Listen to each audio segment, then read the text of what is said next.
नमस्कार दोस्तों, एनएस ज्योतिष में आपका फिर से स्वागत है। आज हम बात करेंगे मिथुन लग्न यानी कि जेमिनी एसेंडेंट में शनि जब अस्त होंगे तो उनका प्रभाव आपके जीवन पे क्या पड़ेगा, ये हम लोग जानने का प्रयास करेंगे। अगर आपने मिथुन लग्न का फरवरी 2024 का मासिक फलादेश एवं उपाय नहीं देखा है तो ऊपर दिए हुए आई बटन पर क्लिक करें। देखिए, जब कोई ग्रह सूर्य से इतना निकट आ जाए कि सूर्य के तेज और ओज से प्रभावित हो जाए तो ऐसे ग्रह को अस्त कहते हैं। तो देखिए, यहाँ पर देखिए सूर्य का गोचर हो रहा है 13 फरवरी को और 17 फरवरी के शाम 7:21 पे शनि अस्त हो रहे हैं और 22 मार्च के सुबह 5:46 यानी कि 34 दिन के लिए शनि अस्त रहने वाले हैं। देखिए, ये जो भाव है इस भाव को लग्न भाव कहते हैं और इस भाव पे अगर 3 नंबर लिखा हुआ है तो ये मिथुन लग्न वाले जातकों की पत्रिका है। देखिए, शनि जो आपके नवम भाव में विराजमान है ना, आपके अष्टम और आपके नवम भाव के स्वामी हैं, जो कि आपके नवम भाव में विराजमान है। और शनि आपके नवम भाव में 17 जनवरी 2023 से विराजमान हुए हैं। देखिए, जो नवम भाव होता है ना, वो होता है आपके भाग्य, धर्म, जीजा, साली, साला, छोटे भाई की स्पाउस का होता है। यहाँ पर शनिदेव अपने नवम भाव में बैठ करके 17 जनवरी 2023 से आपको भाग्यशाली बना रहे थे। हालांकि देखिए, शनि आपके अष्टम भाव के स्वामी हैं तो कभी कभी आपके भाग्य में कमी भी लाते थे, पर यहाँ पे देखिए जब शनि अस्त हो रहे हैं ना 17 फरवरी से 22 मार्च के बीच में, तो आप अपने भाग्य में कमी महसूस करेंगे। देखिए, यहाँ पे जो सूर्य का गोचर हो रहा है ना, वो आपके तीसरे भाव के स्वामी हैं, जो कि आपके नवम भाव में विराजमान है। तो यहाँ पे आपके छोटे भाई बहन आपके लिए लकी रहेंगे। धर्म से आपका धाड़स बढ़ेगा और काम में आपको सक्सेस भी मिलेगा। अब यहाँ पे देखिए, शनि की 1, 2, 3 तीसरी दृष्टि पड़ रही है आपके 11वें भाव में। देखिए, 11वें भाव में शनि की जो दृष्टि पड़ रही है और 11वां भाव हो जाता है आपके बड़े भाई बहन का, दोस्त का, पहचान के लोग का, इनकम का यानी कि आय का हो जाता है।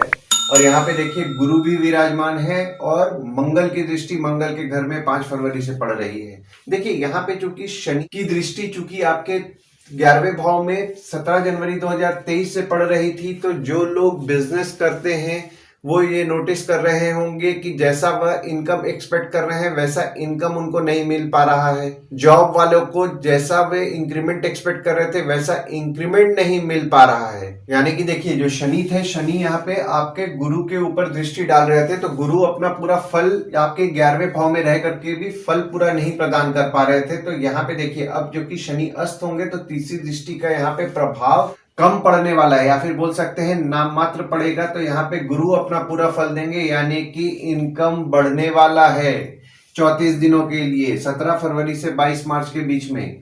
और मंगल की दृष्टि भी पड़ रही है और यहाँ पे देखिए गुरु आपके विराजमान है। हालांकि देखिए, यहाँ पे आपके गुरु विराजमान है और शनि की दृष्टि पड़ रही थी, तो आपके जो बड़े भाई बहन हो गए, दोस्त हो गए, उनके साथ मन मुटाव हो रहा था। तो यहाँ पे मन मुटाव तो आपके कम होगा, लेकिन यहाँ पे मतभेद होने की संभावनाएं बढ़ेंगी और मंगल की दृष्टि मंगल के घर में पड़ रही है। जनरली ये देखा गया है कि आपके जो बड़े भाई बहन होते हैं ना, वो स्वभाव में एग्रेसिव होते हैं।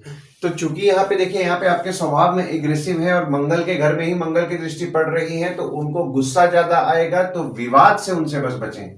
अब देखिए, यहाँ पे शनि की 7वीं दृष्टि के बारे में बात करते हैं। शनि की 7वीं दृष्टि पड़ रही है आपके तीसरे भाव में। तीसरा भाव जो होता है वो होता है आपके पराक्रम का, छोटे भाई बहन का, डेली के प्रवास का होता है, पड़ोसी का होता है। तो यहाँ पे देखिए, आपके पड़ोसी से मन मुटाव होने की संभावनाएं बनी हुई थी। यहाँ पे देखिए, आपके बड़े भाई बहन से मन मुटाव होने की संभावनाएं बन रही थी और छोटे भाई बहन से भी मन मुटाव होने की संभावनाएं बन रही थी। तो हालांकि देखिए, बड़े भाई से आपके मतभेद रहेगा, पर यहाँ पे छोटे भाई से आपके रिलेशन में आपको सुधार देखने मिलेगा अगर कोई आपका मन मुटाव हुआ होगा तो।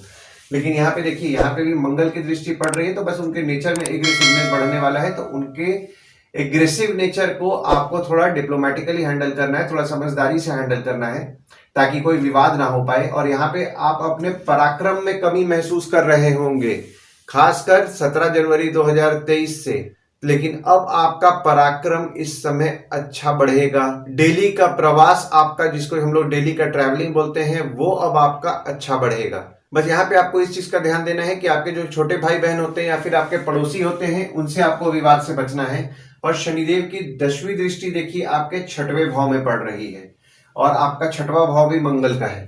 देखिए, 6वां भाव जो होता है वो होता है आपके रोग, ऋण, शत्रु, मामा मौसी का होता है। देखिए, शनि यहाँ पे आपके 6वें भाव में दृष्टि डाल रहे थे, तो आपके जो शत्रु होते हैं या फिर आपके कॉम्पिटिटर होते हैं उनमें कमी ला रहे थे, यानी कि उनको कंट्रोल किए हुए थे। पर यहाँ पे देखिए, आपका 6वां भाव जो है मंगल का है और मंगल आपके 6वें भाव के स्वामी है, जो कि 8वें भाव में विराजमान है। तो यहाँ पे जो कॉम्पिटिशन को जो कंट्रोल किए हुए थे वो उनका, देखिए यहाँ पे जो दृष्टि जो पड़ रहा था, क्योंकि ये शनि अस्त हो रहे हैं तो यहाँ पे दृष्टि का उतना असर नहीं रहेगा। लेकिन आपके 6वें भाव के स्वामी चूंकि 8वें भाव में विराजमान है, तो आपके शत्रु हो गए, कॉम्पिटिटर हो गए, उनका आप नाश करेंगे।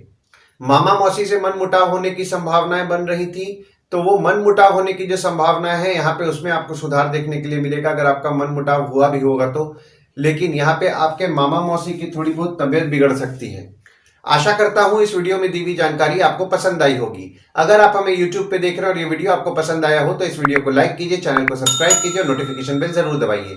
और अगर आप हमें Facebook पेज पे देख रहे हैं तो Facebook पेज को लाइक कीजिए और फॉलो कीजिए। धन्यवाद दोस्तों, कल फिर मिलेंगे एक नए वीडियो के साथ।